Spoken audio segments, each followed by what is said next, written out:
Ito po'y naisip nung ating group 3, no? Ito pong pangako na ito. At talaga nga naman po, habang tinititigan ko siya, napakaganda nga naman, no? Hindi tayo yung nangako, sapagkat ang sabi ng Bible, hindi daw tayo pwedeng mangako.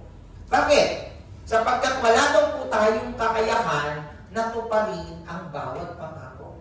And even your hair, sabi niya, wala kang kakayahan na paputiin ito. Sabi ko ng Bible yun. So sabi ko, Lord, tama ba ito yung maging team namin? Kasi pangako, baka ma-wrong context kami dito about promise. Pero, nung habang tinititigan ko siya, oo nga, hindi naman pala ako nangako. Kundi, merong isang tao at ang Diyos na nangako at napako para sa pangako. Madalas kasi pag ang tao, lahat ng pangako ay napapako. Tingnan mo yung katabi mo na yan, kung maraming pangako yan na pinako. Meron ba? Di ba, madalas tayong mangako. Tapos may mga sirkumstansya na hindi naman natin ito kayang tuparin. Kaya nga po ang sabi ng Bible, kung ikaw ay mag-a-agree o gagawa o oo, dalawa lang daw ang sagot mo, oo ka o hindi ka. Dalawang bagay, oo o hindi. Sapagkat ang pangako ay hindi natin ito kayang tuparin. Pero ang katotohanan at ang mabuti, hindi tayo yung nangako, kundi ito'y klase ng pangako na pinangako ng Panginoon at siya ay napako doon sa pangako na yon upang ialok niya sa atin yung bagong buhay. Di ba? May ino-offer si Lord sa iyo. At in fact, He was crucified doon sa pangako na yun. Di ba? Sabihin mo nga sa katabi mo, may ino-offer si Lord sa iyo. Di ba? Ano ngayon yung kaya nating i-offer sa Panginoon? In response doon sa pangako na ginawa ng Panginoon at kanyang tinupad na pangako, ano kaya yung kaya natin isukli sa Kanya? At ito yung 4 na linggo na pag-uusapan natin, yung mga bagay na dapat natin isukli doon sa ibinigay sa atin ng Panginoon. Now, without further ado, pag-aralan natin yung unang parte. Ang sabi diyan, tibay ng paninindigan. Tingnan mo yung katabi mo, kung may paninindigan yan. So, tibay ng paninindigan. Sa ating mong lakbayin ng buhay, may mga pagkakataon na tayo po'y susubukin sa ating paninindigan. Ito ba'y katagang binitawan lamang o ito'y paninindigan hanggang wakas? Diba? Malalaman natin yan. At ang pag-uusapan natin, tibay ng paninindigan, hindi half-serve, sabi diyan, hindi part-time, buong puso, buong buhay. Iniisip ko, sabi ko, ang tindi naman ng sumulat nito. Pwede ko ipaalala sa group 3 to pag nawala sa Panginoon. No? Kasi ang sinasabi nila dito, hindi half-serve, hindi part-time, buong puso, buong buhay. So we are talking about serving the Lord dito. We are talking about staying in God. We are talking about being connected in God sa lahat ng aspeto ng buhay at maging dun sa mga pagsubok na pwede nating pagdaanan. Now, again, the title of the message is Tibay ng Panindigan, hindi half-serve, hindi part-time, buong puso, buong buhay. Magsiserve lang ako, Pastor, pagka hindi ako busy. Pag wala akong ginagawa, pag naboboring ako, magsiserve lang ako kay Lord. Pag ganun yung mentality, masasabi niyo bang committed yung tao na yun? Ate Kim, committed ba? Diba? So that's the point. Walang papaya. Because the truth is, walang matatag na relasyon, walang matibay na buhay kung walang matibay na paninindigan. Kahit anong relasyon ay hindi magiging matatag, kahit anong buhay ay hindi magiging maayos kung walang paninindigan. Again, tingnan mo yung katabi mo, may paninindigan ka ba? Sabihin mo. So tingnan natin, kung salita lang ba yan o hanggang dulo, slide na. So ang sabi diyan, there is no relationship and no life can be strong without solid conviction. Sinasabi diyan, walang matibay na relasyon, walang buhay na maayos kung walang matibay na paninindigan. At ang sabi doon sa Hebrew word, ang basa daw po, ang katagang solid conviction in Hebrew is Hoseka Amuna. Ako nang basa dyan. Hoseka Amuna. Ang ibig sabihin ay strength of faithfulness. Sa Tagalog, katatagan sa katapatan.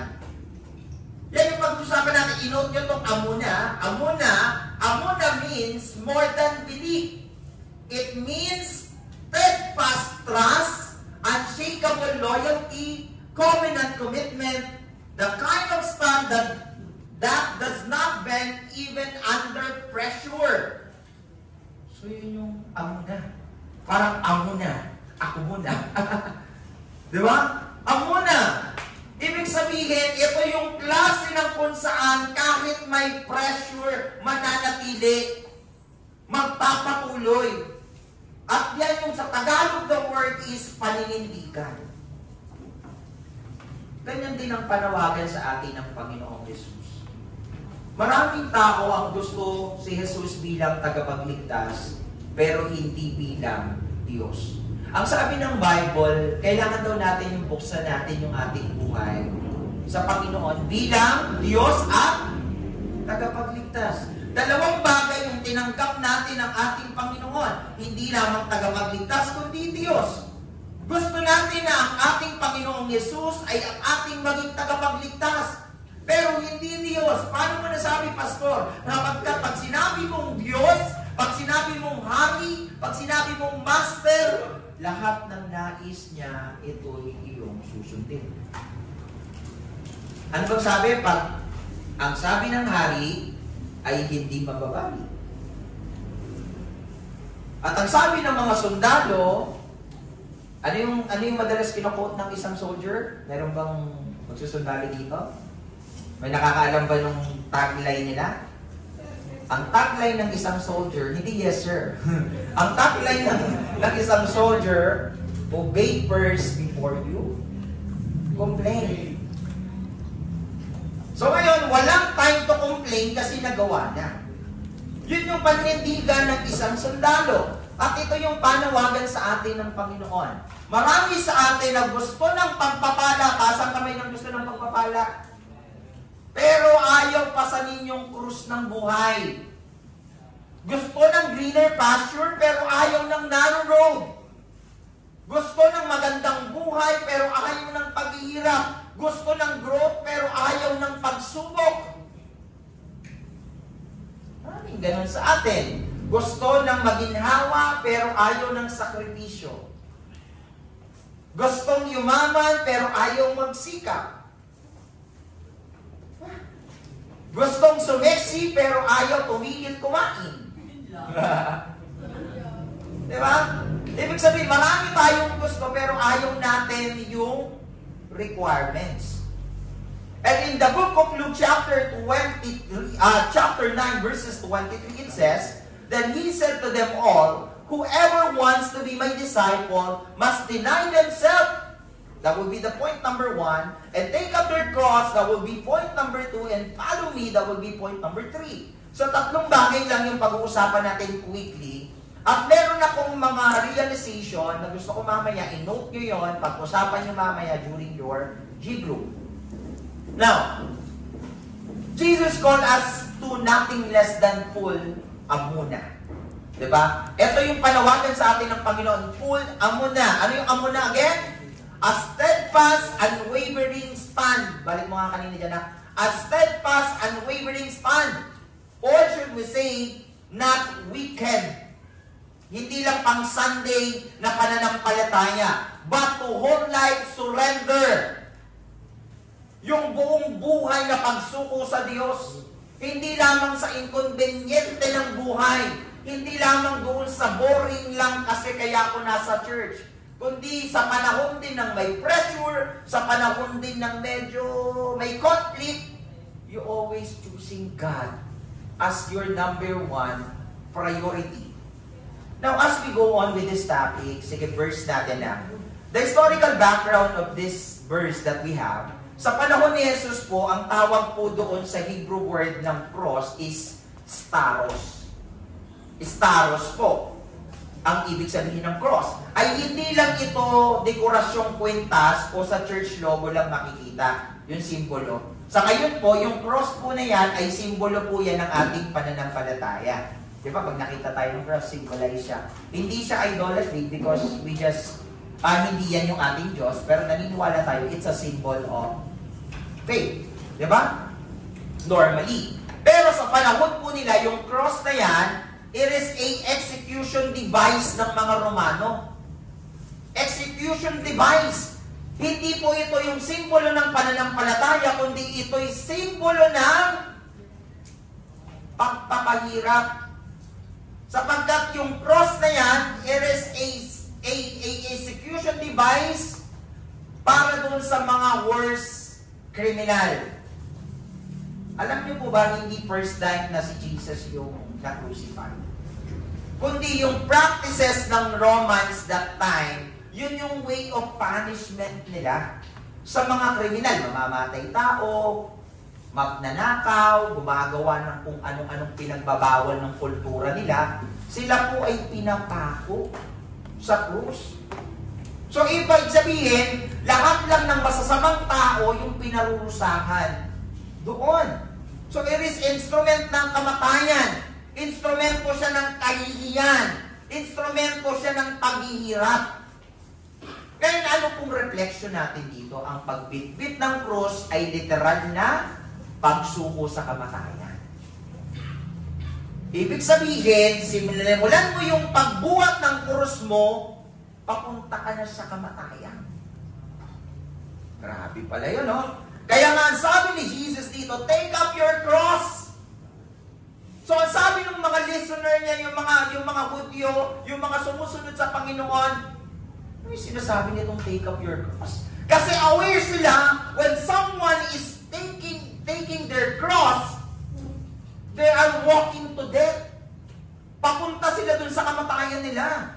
At ang sinasabi ng Panginoon, be ready to die. Pero, Jesus is not talking about physical death. Diba?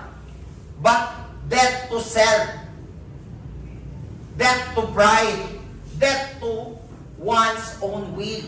Diyan ka gustong mamatay ng Panginoon sa sarili. Pag sinabing sa sarili, hindi na ikaw yung boss, hindi na ikaw yung master ng buhay mo. At yung pride, yung mga tipong, alam mo yung tama yung pinaglalaban mo, pero nilolower mo yung pagiging rights. To be kind. Sabi nga po nung isa, no, tinanong siya sa isang tanong, ano po yung pinakamaganda? Sabi niya, Pastor, ano po yung pinakamaganda, Pastor? Yung pagiging right o yung pagiging kind? Remember niya, narinig niyo sa akin to one time, di ba? Sabi ng isa, para sa akin po yung pagiging kind. Tama ba ako, yung pagiging kind? Sapagkat everyone can be right, but not everyone can be kind. So, ibig sabihin, meron kang mga tama na pinaglalaban, pero dapat hindi lahat ng pinaglalaban ay dapat ipaglaban. Hindi lahat ng tama ay dapat ipaglaban. May mga panahon that you need to lower your pride for the sake to win them to the Lord. Yan yung mga bagay na pinapakalimutan sa iyo ng Panginoon. At the same time, in the Old Testament, God called His people to same unwavering commitment. So, ibig sabihin dito, hindi ito first time word na ginamit, itong word na amuna. Yung amuna, the word na yan sa Hebrew. At ang sabi dyan, it appears in the passage, wala kasing direction na word dyan eh. Masyadong malalim yung meaning niya. Sa Book of Exodus chapter 17 to 12, ito yung story na kung saan nakikipagdigma yung mga Israel. Sa tuwing tinataas ni Moises yung kanyang kamay, nananalo sila. Eh nangangalay na siya, tagal ng digmaan. Pag pinaba niya yun, natatalo yung Israel. Ngayon, hinawakan niya, iiron yung kanyang kamay, at sila'y nanalo sa digmaan. Now, sabi nito, Moises' hand remained steady. That is amuna part until victory. And Habakkuk, the righteous shall live by his faithfulness. That is amuna. Diba? Yung faithfulness, yung remain steady, that is amuna. So, yun yung definition. Anong ibig sabihin nito? God's people have always been called to steadfast, unshakable steadfast and having unshakable faith. And the kind Jesus described in the passage that we are pondering. In the verse rather that we are pondering. Sinabi ni Jesus sa mga salitang itong radikal na dating nito sa kanilang mga tagapakinig that time. Yung nakikinig kay Jesus, radikal yung dating nito. Diba? Para siyang sinasabi ng Panginoon, sige, gusto mo talagang sumunod sa akin? Gusto niyo sumunod sa akin? Isuko mo lahat. Kita nyo sinasabi ng Panginoon gusto niyo talagang sumunod sa akin? Isuko mo lahat. Hindi lang parte ng buhay mo, kundi buong ikaw. Nakita niyo yung rich man? Sabi niya, Lord, paano ko mai-inherit yung kingdom ni God? Diba? Sabi ni Lord sa kanya mayaman, sabi niya, kung ano yung meron ka, ipamigay mo. Tapos balik ka sa akin.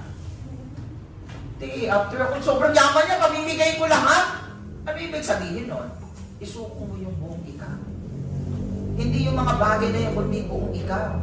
Ang nais ng Panginoon. At gusto kong maintindihan nyo dito, ito ay hindi paanyaya, ang Kristyanismo ay hindi paanyaya ng komportableng pamumuhay, kundi sa isang buhay na buo ang loob, buo ang puso, buo ang paninindigan. Ang mananatili lang hanggang dulo ng lakbayin ng pananampalataya, yung buo yung puso, buo yung paninindigan, buo yung loob. Ito lang yung mga tao na ito. Now, let me start with a short illustration. Alam niyo po, nung World War II, meron pong isang sundalong Pilipino.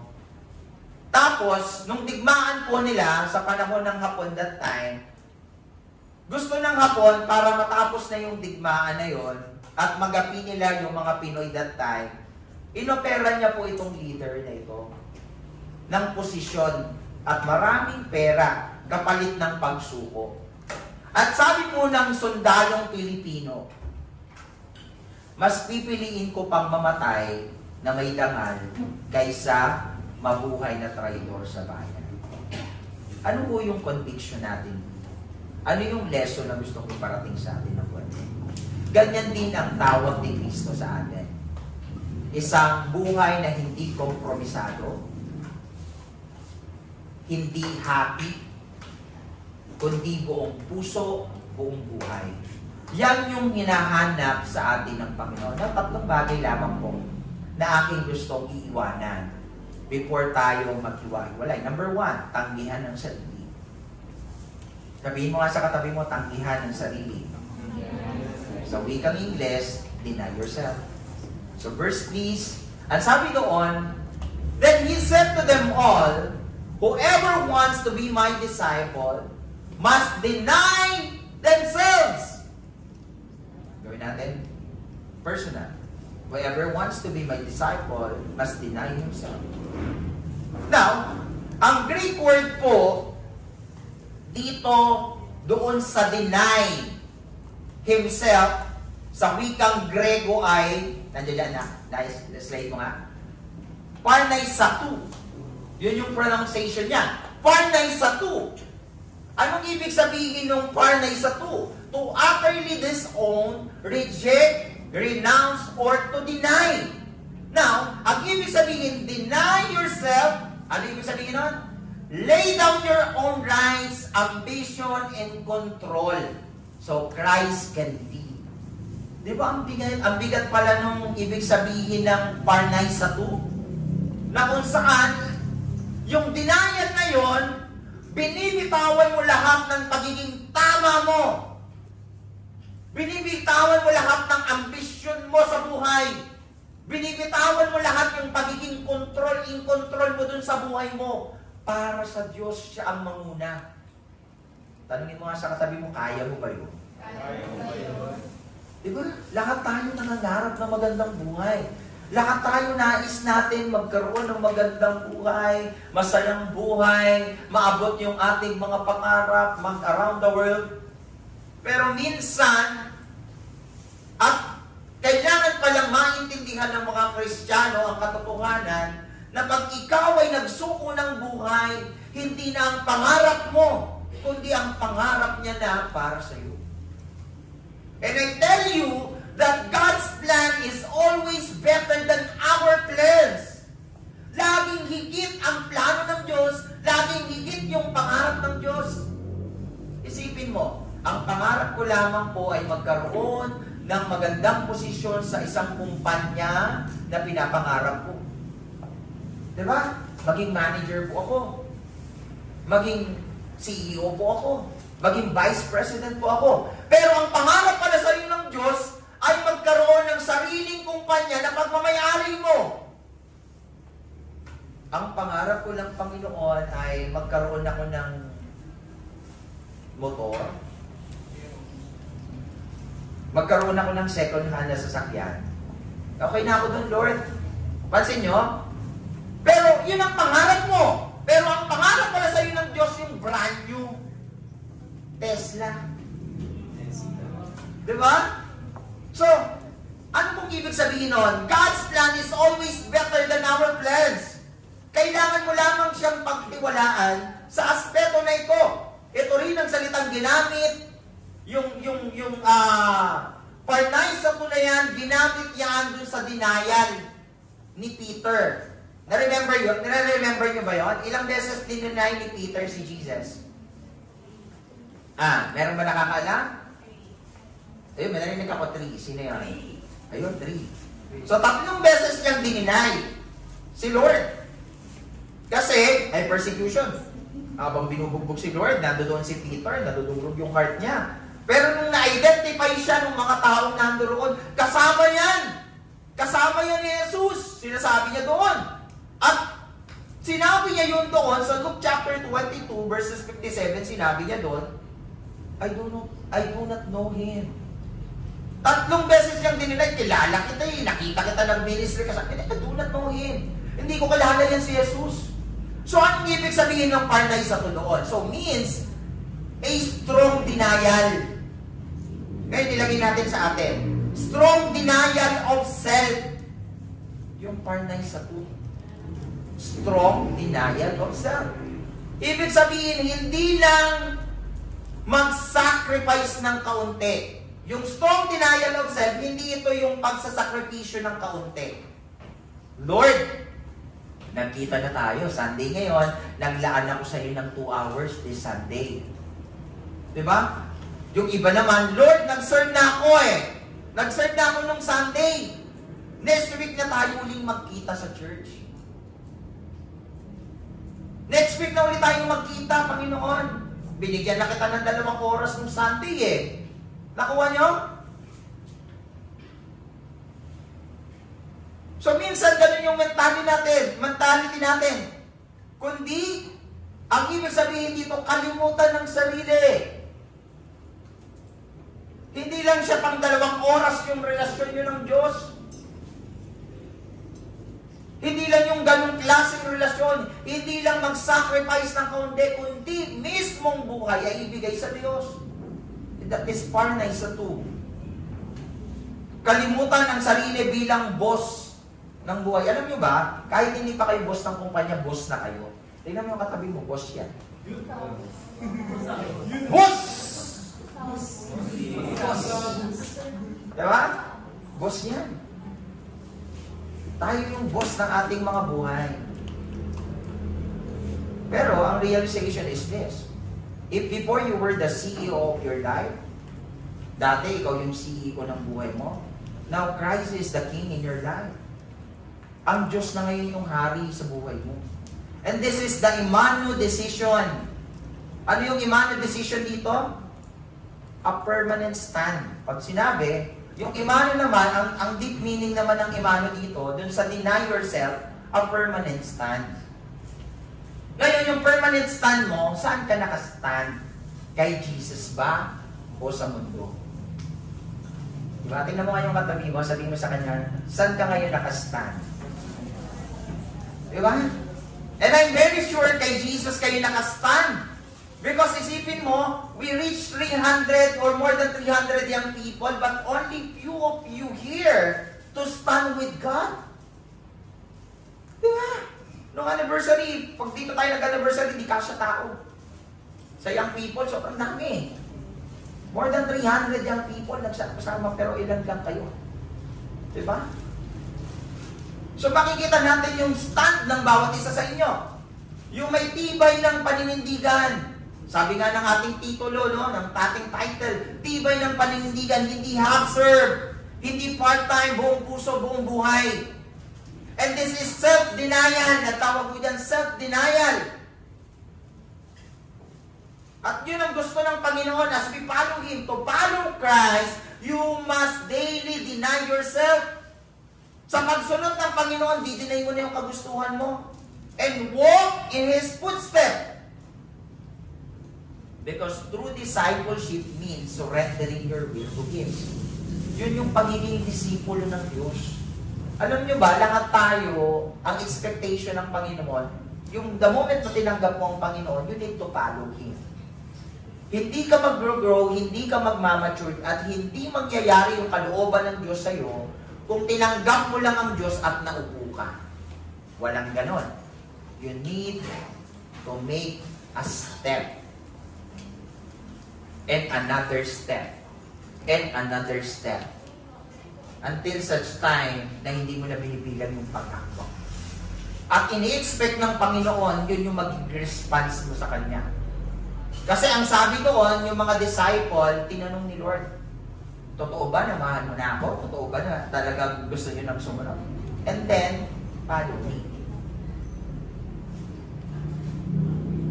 Yun yung tanong, follow me. At kalakip ng pagsunod, you must deny yourself, walk in His footsteps. Now, there are two questions. Before we proceed to point number 2, gusto ko picturean nyo to, tapos pag-usapan nyo doon sa reflection nyo. Diba? Ito yung mga certain questions. Tanongin nyo sa group nyo mamaya. The first question is, what desire must you surrender to Christ? Ano ang mga kagustuhan mo na kailangan mong isuko kay Kristo? Diba? Yung gusto mo to, pero kailangan mo siyang i-give up. Pag-isipan mo yan. Ikalawang bagay, are you willing to let go of pride, vices, or wrong relationship for Him? Sa Tagalog, kaya mo bang i-give up yung pride, yung bisyo, o yung maling relasyon kung nandoon ka man ngayon? Kaya mo ba? For the sake that you are denying yourself for God's glory? Yan yung magiging reflection mo ngayon. Ikalawang bagay, ang sabi doon, hindi lamang denying yourself, pero merong paalala. Pasanin ang krus araw-araw. Sabihin nyo nga po, basahin nyo po yung point natin. 1, 2, 3, basa. Pasanin ang krus araw-araw. Take up your cross daily. Yun yung sinasabi niyan. And then He said to them all, whoever wants to be my disciple must deny themselves. Tapos sumunod na yung pinaka-verse. Take up their cross daily. Kita mo? Tinakwil mo na yung sarili mo, tapos may sinabi pa na bubuhatin mo.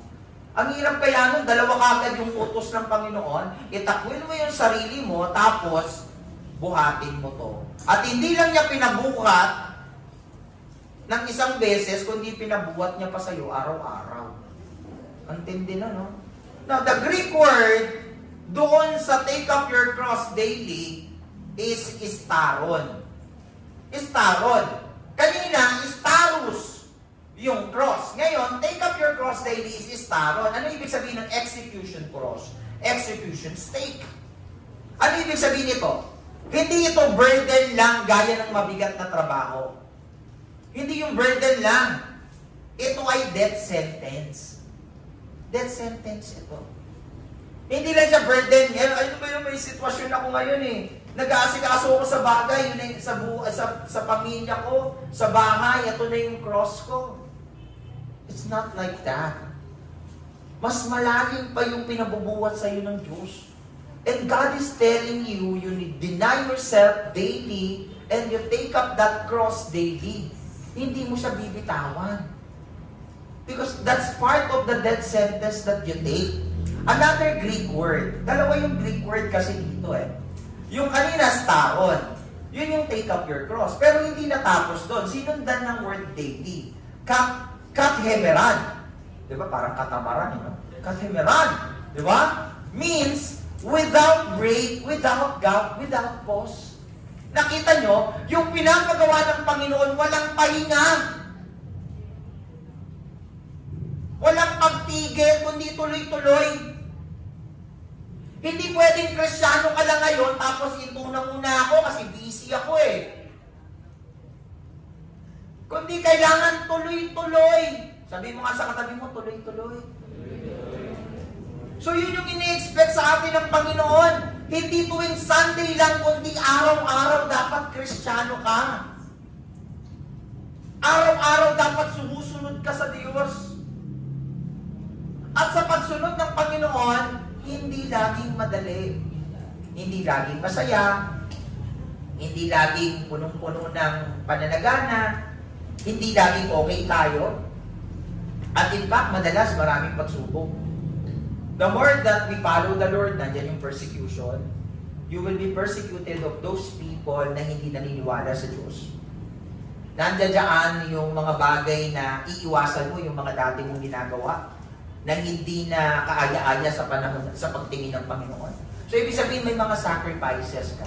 And that sacrifices is part of taking up your cross.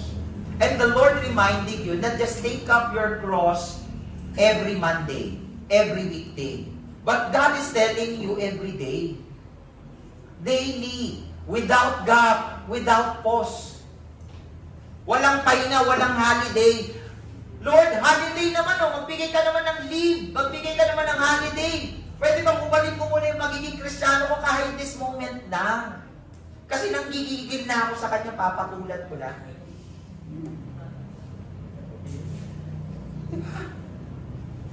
Kasi nakakalalaki na eh. Kasi masyado nang mapang-abuso eh. So pwede po bang ubarin yung pagiging Kristiyano ko? Tanungin niyo po ako, pwede po ba? Tanungin niyo ako. Pwede po ba? Sagutin ko kayo, hindi. Kasi ano bang sabi? Daily. Yun yung sagot. If you are asking me bakit po, because God is telling you daily that Christianity should be daily. Hindi lang siya occasionally. Hindi lang siya sa panahon na maalwa. Hindi lang siya sa panahon na okay ang lahat. You know what, my brothers and sisters? Ano yung emano dito sa take up your cross? This is not occasional faith, but daily. Yung daily dyan, that is the emano. Next slide na. Ano yung emano ng daily? Ibig sabihin, steadfast commitment through everyday circumstances. Diba? Andiyan ba yan? Okay. So, steadfast, wala pa pala. So, steadfast commitment, yun yung sinasabi dito, yung daily na imano na repairing doon, amano pala rather, amano is steadfast commitment through everyday circumstances. Now, following Christ will cause you comfort. Sometimes, it will cause your relationship, it will cause opportunities, even reputation, but I tell you, it's worth it. Tagalugin mo, Pastor, para mas tagos sa puso. Alam niyo po mga anak, ang pagsunod po sa Panginoon ng totohanan, kadalasan po may mga bagay na mawawala sa iyo. May mga bagay na pinapipitawan sa iyo ang Diyos. May mga bagay na masasakripisyo along the way. Maaring yung maling relasyon. Maaring yung palampasin mo yung mga maling tao na may nagawa sa iyong pagkakamali. Maling mga pagkakataon. At maging yung ating pagkatao susubukin sa ating pagsunod sa Panginoon. Ano yung mga susubukin sa iyo? It could be your patient, your waiting, yung pasensya mo sa pag-aantay. Sino dito yung gustong pinag-aantay siya? Taas ang kami. Diba? Ayaw natin mag-aantay. That's reality. Ayaw natin nag-aantay. Even I don't want to wait too long. Kasi para sa akin ay value time. But, sa pag-aantay, doon sa sagot at kalooban ng Panginoon, we need to learn to wait. Kasama yon sa pagsunod. Tandaan natin, following Christ will cause you comfort, will cause you something. Meron kang dapat sinasakripisyo. Meron dapat kang nasusugatan. Pero kung ikaw ang Kristiyano na hindi ka nagiging nahihirapan pagiging Kristiyano mo ngayon, kung Kristiyano ka na walang pressure, I tell you, hindi ka pa Kristiyano. Kasi lahat ng Kristiyano sinusubok. Lahat, kahit pinakamatuwid. Remember Job? Ang sabi ng Bible, si Job daw yung pinakamatuwid doon sa kanilang lugar sa panahon niya. Wala nang kasing tuwid niya na tao. Pero alam naman natin, grabe yung pagsubok na pinagdaanan ni Job na kahit ikaw mismo, hindi mo kakayanin. Gusto niyo marinig? Sino po yung nakarinig na ng story ni Job? 1, 2, 3. So yung iba hindi, no? Pwede ko siya ulitin. Paano mo nasabi, Pastor, na hindi namin kakayanin? Tingnan mo 5 bagay yung nawala sa kanya. Unang-una, Job lost everything. Ano yung wala kay Job? Everything. Ang sabi ng Bible, siya daw yung pinakamayaman sa panahon niya, sa lugar niya. Siya yung pinakamayaman doon sa lugar niya. At lahat ng kanyang kahayupan, dinahandaan ko kahayupan, diba, na pagmamayari ni Job, lahat yun nawala, lahat yun namatay. Lahat ng kanyang mga ari-arian ay nawala. Ano yung pangalawa na wala kay Job? May nakaka-remember ba? He lost his all children. Lahat ng anak niya namatay. Sino dito yung namatay niya na? Diba? Kuko na lang. Sino namatay ng kuko? Diba? Sakit. Naiyak ka nun, diba? Nung namatayan ka ng kuko, sakit nun. Diba? Pero the point is, si Job, nawalan siya ng lahat. Sabi mo nga sa katabi mo, lahat. Kasama anak. Walang natira, patay lahat. Pangatlong bagay, ano yung nangyari kay Job? Yes. Nagkaroon siya ng affliction. Sakit na kung saan, ang sabi ng mga theologian, yung naaagnas yung balat, nagsusugat, nagnanaknak, ketong kadiri, galing yung nagkaroon siya. Pang-apat na bagay, ano yung nawala kay Job? Diba? Yes, he lost his old friends. Yung kaibigan niya doon sa success niya, yung kaibigan niya doon sa magandang buhay nandiyan sa kanya. Nakapalibot, di ba? Meron tayong mga ganong kaibigan eh. Sa sarap, nandyan. Meron ba kayong nakita doon? Pag masaya, pag maraming pera, pag libre, nandiyan. Pag sa pagsubok, babay ka na dyan. Di ba? Pero siya, ganun ang nangyari sa kanya. Reality check. Lahat ng kasama niya sa kagasayahan, nandoon. Nung may pagsubok na, iniwanan siya at inakusahan pa siyang nagkakasala sa Diyos. Kaya nagkaganyan, nagkasala na. Ito yung pinakamasakit, pang-5. Ano yung pang-5? Iniwan ng asawa. Yes, iniwan ng asawa. Sino dito ang iniwanan na ng kanyang minamahal? Ayan o, iniwanan na pala dito. Di ba masakit, ma-heartbroken? Di ba masakit maiwanan? Tama ba ako? Sige nga, sumagot nga sa akin yung sabay-sabay. Masakit ba? Masakit. Masakit iwanan. Di ba? That's normal. Masakit. Siya ngayon, magkasama sila eh. Ang sabi sa kanya ng asawa niya, ito yung sagot ng asawa niya, Job, sumpain mo na yung Diyos para mamatay ka na. Sabi ni Job ito. Sabi ng asawa niya. Gusto na nung asawa niya na mamatay ka na. Diba? So sobrang sakit nung pangyayari na ito kay Job. At nakita natin yung sitwasyon ni Job dito na grabe yung pagsubok na kanyang pinagdaraanan. But still, he remained faithful with the Lord because he knows that waiting with the Lord, taking up his cross and denying himself, it will be worth it. Sabi mo nga sa katabi mo, worth it. Worth it. So worth it ang pagsunod sa Panginoon. Kahit anumang pagsubok, I tell you, following Christ is worth it than any of the world can offer.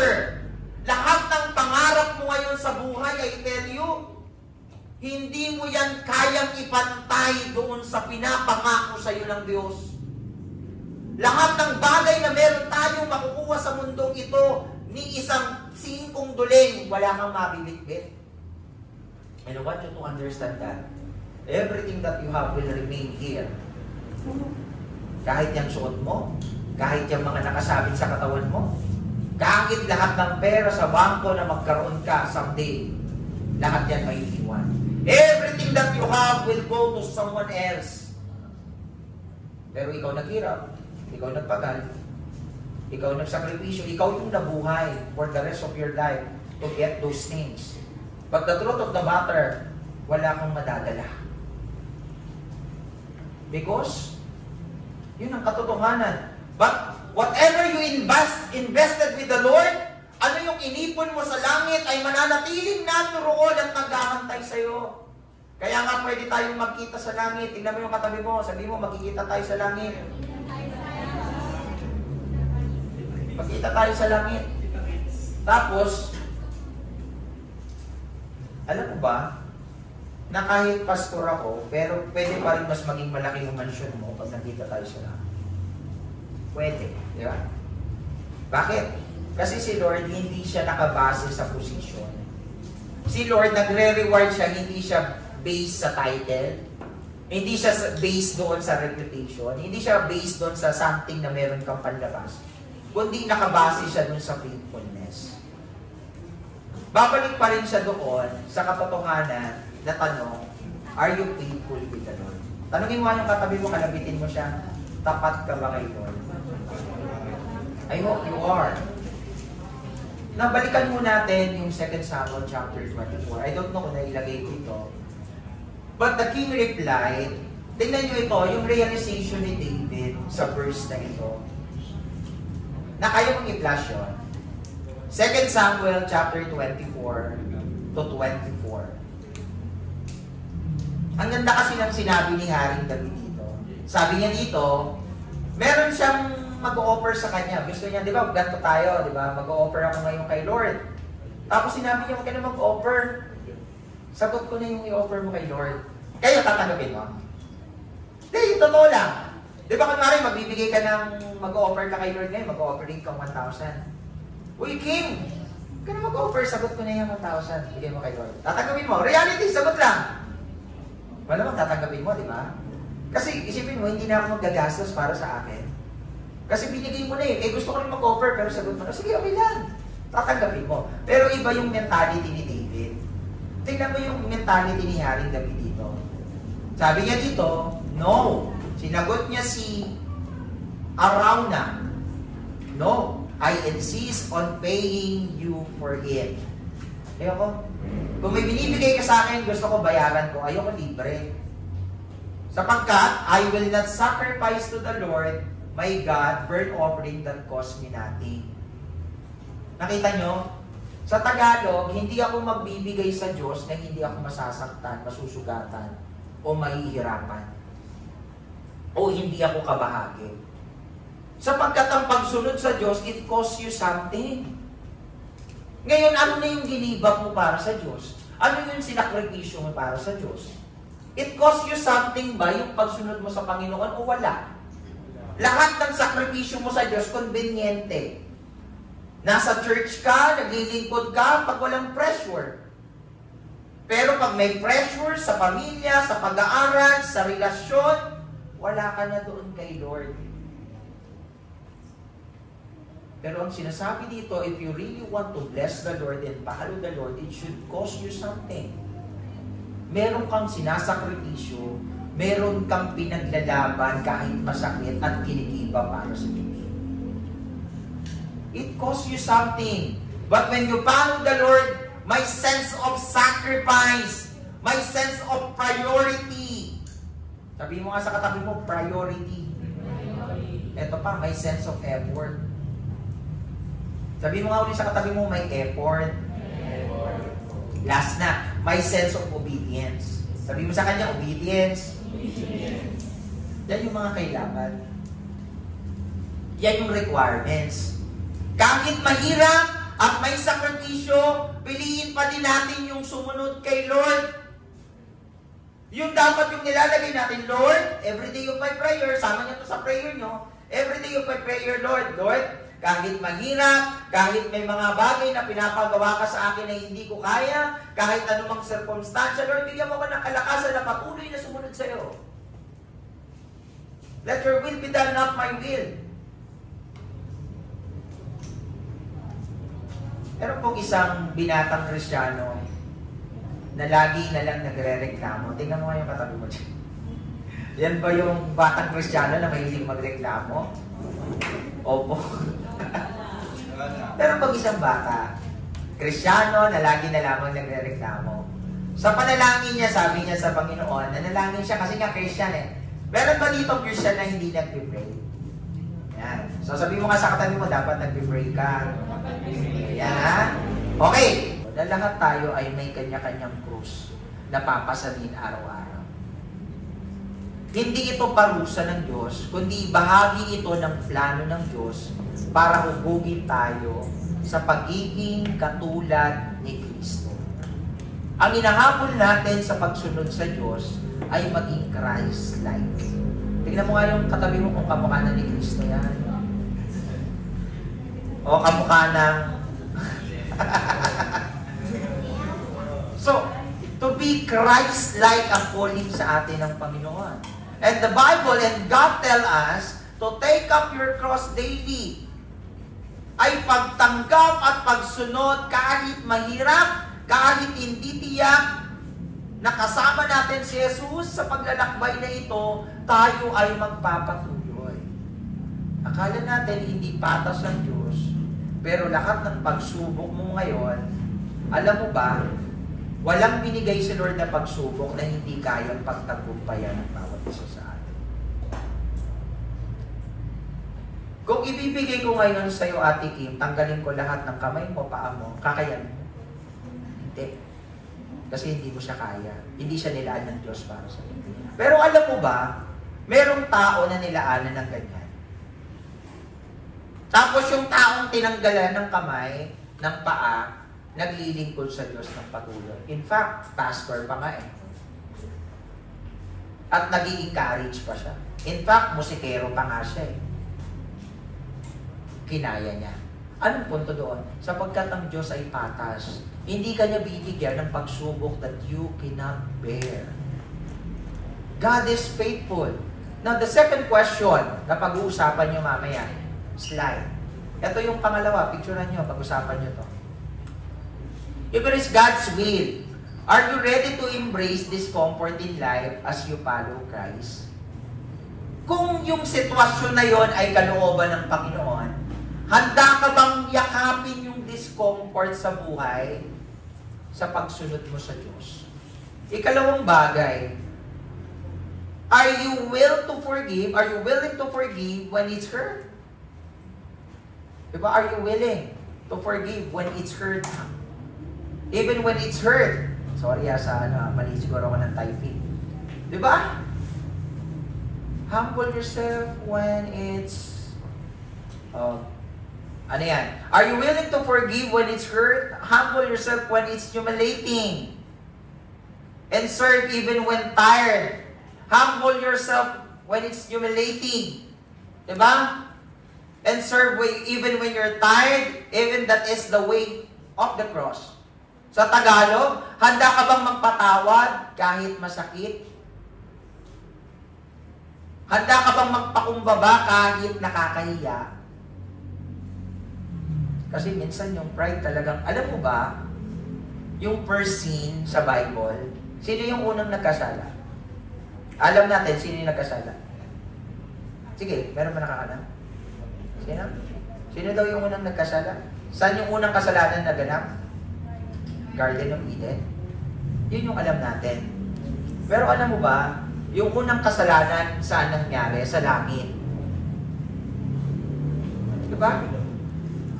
When pride takes place, 1/3 of angel fall down into heaven. Why? Because the great angel Lucifer, thinking that he is better than God, sinabi niya dun sa isang anghel, you know what? I am better than God. And I will be God. Second angel, you know what? I will be better than God and I will be God. You know what? I will be better than God and I will be God. Lahat ng mga naniwala sa kanya, 1/3 of angel, believe that Lucifer will be God. Just not. And that is the story of the fallen angel. They become the devil and Satan. Satan and the devil. And that's the story. Because of pride. Magpakumbaba kahit nakakahiya. Pinipigilan ka ng diablo sapagkat yan siya magaling. Kaya magpakumbaba. Isipin mo, you are better than him, pero magpapakumbaba ka niyo. Maglingkod kahit pagod, kaya mo ba? Pagod ako, pastor, ayaw mo na. Minsan, ganun din ako, pagod ako eh. Pagod ako. Dami kong trabaho. Alam nyo ba, in fact na, I'm not telling this to brag. To be honest, meron akong 3 kliyente ngayon. But I choose to be here.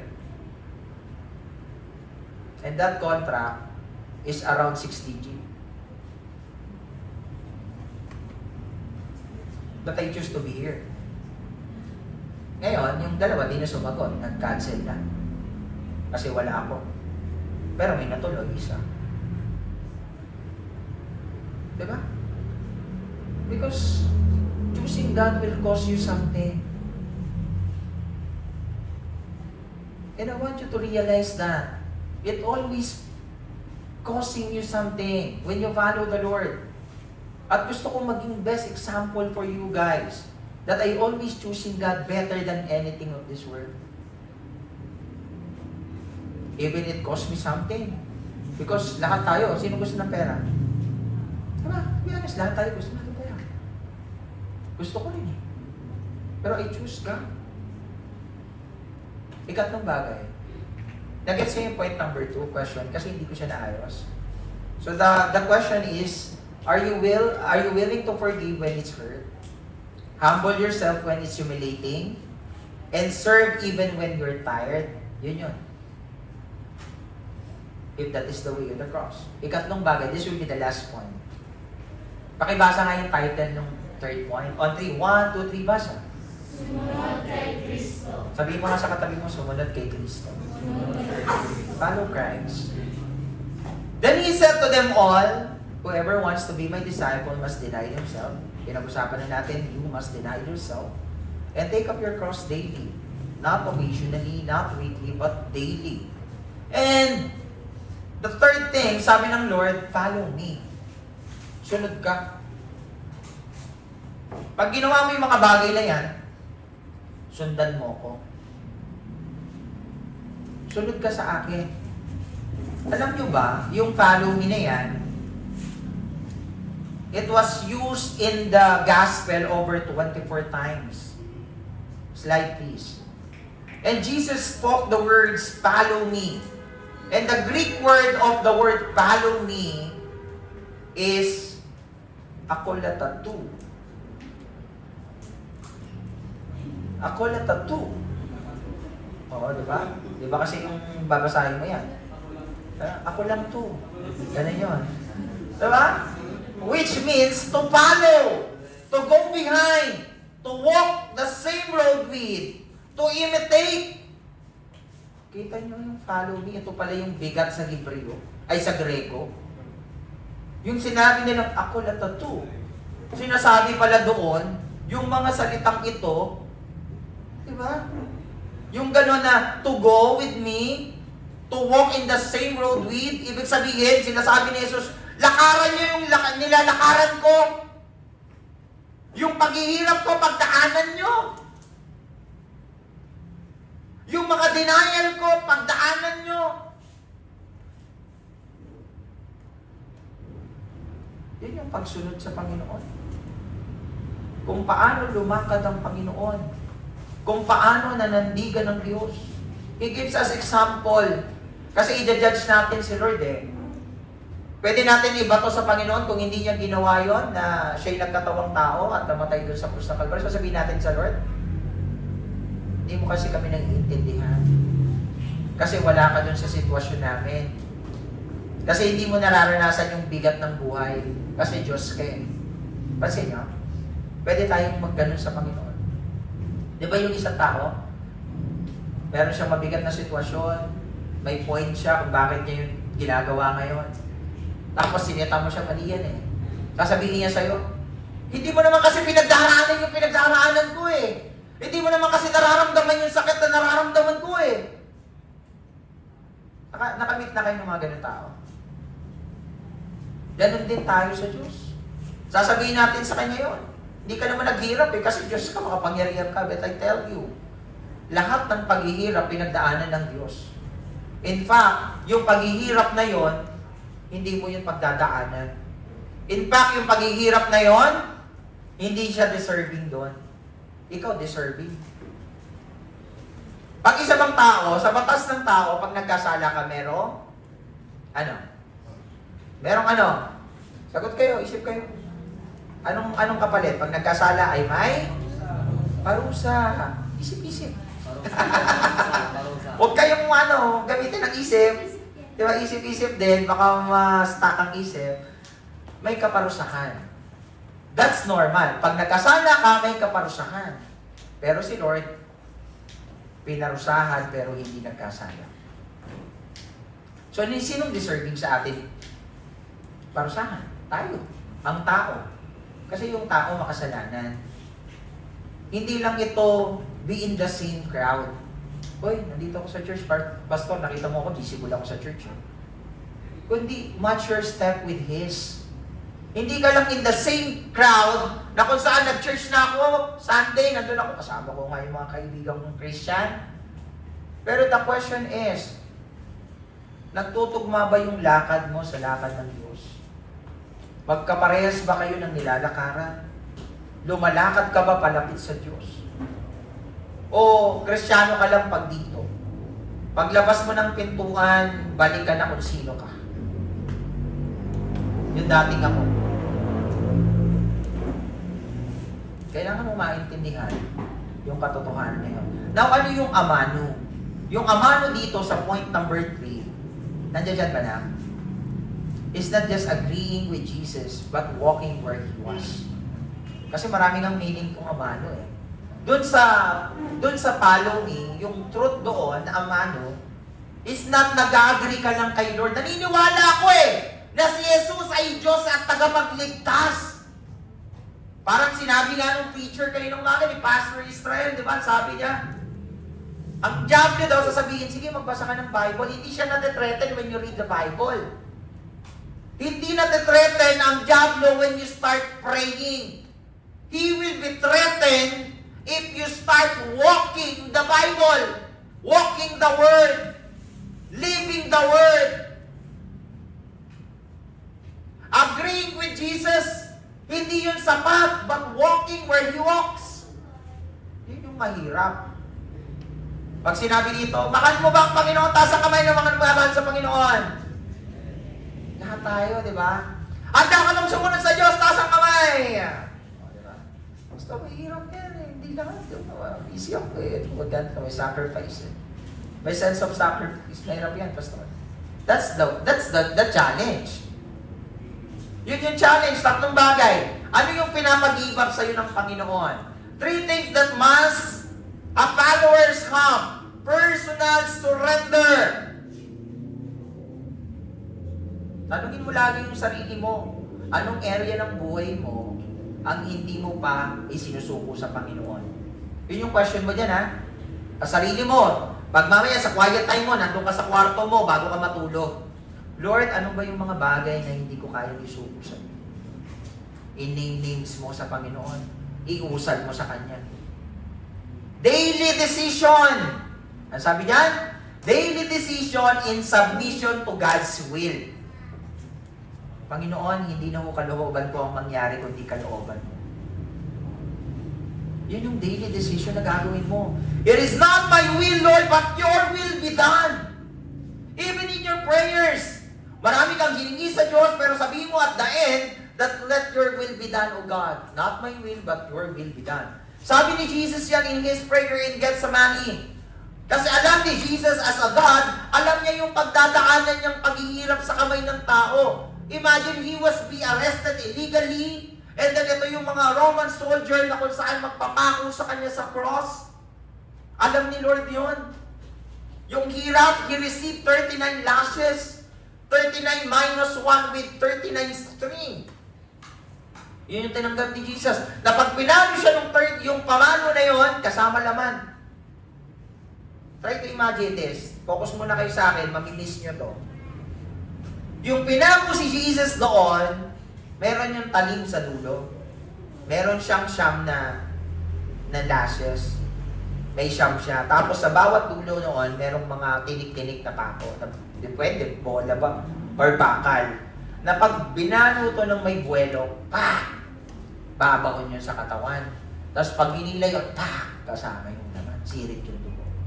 So Jesus, according to Romans law, yung pagpapalo nun is 40. Pero the rules is 39. So 39 minus 1, that is the rules. So Jesus received at his back 39 lashes minus 1. Iba pa yung pangbubugbog sa kanya, iba pa yung crown of thorn na pinatong sa kanya. Yung crown of thorn na pinatong sa kanya, tawag doon euphorbia meal. Yung euphorbia meal na yon, umahaba siya ng mga around 9 inches. 7 to 9, or meron mga 6 siguro probably. Try to imagine kung gaano kahaba. Kahit na nga lang 4 inches eh. Ito na yon. Diba? Tapos ibabaw siya sa ulo mo. So ibig sabihin, nakadikit na siya sa skull. Yung tinik. Kita mo? Ito yon. Tapos pag hindi pa natapos doon, he carried the cross, magmula doon sa lugar na kanyang pinagpapahirapan sa kanya papunta doon sa bundok ng Golgotha. He is carrying his death sentence. Diba? Take up your cross, that's death sentence. Binubuhay niya yun. Pagdating niya doon sa bundok ng Golgotha, he was crucified there. Tapos yung ginamit, 4 inches long, and then yung ginamit na nail is around 9 to 7 inches long. Tapos yung pako, ang dulo ng pako na ito walang talim. Meaning, hindi siya basta babaon. Bilog ang dulo nito na pag pinalo mo siya, labas yung laman. Nakita nyo? Pinako ang Panginoon, tanggal yung laman dito. So ito yung pinata ng Panginoon sa kamay ng tao. Ito yung sakripisyo. Nung na-picture out ni Jesus yun, ang sabi niya doon sa kanyang ama, kung pwede mo lamang alisin yung sorrow na ito. But at the end of his prayer, not my will, but your will be done. Nakita niyo yung pagpapasako sa kalooban ng Ama. Unshame faith. Ano ibig sabihin ng unshame faith? Huwag ikahiya si Kristo sa trabaho, sa eskwelahan, sa pamilya. Kahit may kapalit, kahit they will hate you, kahit they will persecute you, kahit bibiruan ka nila na buang again. Tawag nila sa born again, buang again. I don't care. Do not ashame your faith. Huwag mo ikahiya yung pananampalataya kasi si Lord di kanya kinahiya. In fact, yung ginawa niya doon sa cross dahil sa'yo yun. At ikaw, napakababaw ng pagtanggap mo doon sa katotohanan na yun. Pag hindi lahat Kristyano, hindi ka magsasabi kung Kristyano ka ba. And I meet a lot of people, even doon sa mga previous work ko. Dami. Mga secret agent Christian. Tingnan mo yung katabi mo kung secret agent yan. Diba? Kailangan hayagan ng pananampalataya. Pag secret agent, ayoko pong magpa-identify ka na. Hindi masyadong halata. Para walang pressure. Alam mo, pag hindi ka na pag-identify, dalawa lang yan. Unang-una, mako-compromise ka. Pangalawa, wala kang madadala sa Panginoon. Wala kang reward. Tandaan nyo to mga anak. Ang isang Kristiyanong totoo at nag-aapoy sa Panginoon, hindi siya sa paglilingkod ng basihan, kundi ang tanong, may nadala ka ba sa Panginoon? Tingnan mo yung katabi mo, may nadala na yun sa Diyos. Sabihin mo, susunod ha, meron na ha. Kaya na-invite ka. Kasi ganun kabigat ang pagmamahal sa Diyos. Pag isang taon ka na, wala ka pang nadala, I tell you, check mo yung ano mo, Kristyanismo mo, pagiging Kristiyano mo. Check mo lang. Okay lang kung bago. Now, ano yung self-reflection dito? Ito yung self-reflection mo sa third point. Ito yung pag-uusapan nyo. I am just listening to God's Word or I am actually doing it. Ito yung nagpo-poll. Nakikinig lang ako sa teaching ni Pastor. Nakikinig lang ako every Sunday pag may mga teaching patungkol sa salita ng Panginoon o ginagawa ko to. Kahit yung discipleship natin, sa mga nag-undergo ng discipleship sa akin, nag-aaral ng ba ako sa salita ng Panginoon o pinamumuhay ko yung pinag-aaralan ko? Ikalawang bagay, in this decision, is this the path that Jesus would take? Ito bang decision ko na ito ba yung iti-take ko? It's not just about being in the same crowd, but matching your step with His. You cannot follow Christ while insisting on your own way. Hindi pwede, nasusunod ka sa Panginoon, pero ikaw pa rin ang boss. Hindi pwede ikaw pa rin ang boss. Nasa i-close. Conclusion natin na pang-slide mo nga. Ganda nito eh. Yun yung conclusion natin dito. Jesus is not calling you to a part-time faith. He is calling you to full-time surrender. Hindi lang tuwing convenient, kundi kahit mahirap. Hindi lang sa public worship, kundi sa private obedience. Ang tibay ng paninindigan ay nasusukat, hindi sa dami ng alam mo, kundi sa araw-araw ng pagsuko sa kalooban ni Kristo. Ang sabi sa atin sa hapong ito, deny yourself, take up your cross daily, follow Him. Yes, it will cost you comfort. Yes, it will cost you something precious. But remember, ang kapalit ay buhay na walang hanggang kasama si Kristo.